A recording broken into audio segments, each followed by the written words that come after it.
അപ്പം എൻ്റെ ഒരു മോർണിംഗ് റൂട്ടീൻ കണ്ടാലോ. നേരം വെളുത്ത് മെല്ലെ ഒരു 6:30 മുറ്റടിക്കാൻ ഇറങ്ങിയിട്ടാണ്.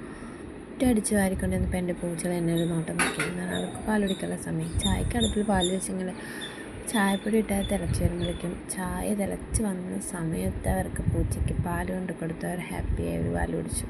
മീൻകുട്ടികൾ രാവിലെ നമ്മൾ ഫിഷ് ഫുഡ് കൊടുക്കാൻ നോക്കുകയാണ്. ഈ ചായ കപ്പിൽ കഴിച്ച് മാറ്റിയിട്ടുണ്ടായിരുന്നു. ചായ ഇങ്ങനെ പുറത്തിങ്ങനെ കാഴ്ച കുടിച്ചതിന് ശേഷം നല്ല ചൂലെടുത്തുള്ളൊക്കെ അടിച്ചു വാരി. ഇന്ന് രാവിലെ ബ്രേക്ക്ഫാസ്റ്റിന് ഉണ്ടാക്കിയത് റവ ദോശയായിരുന്നു കേട്ടോ.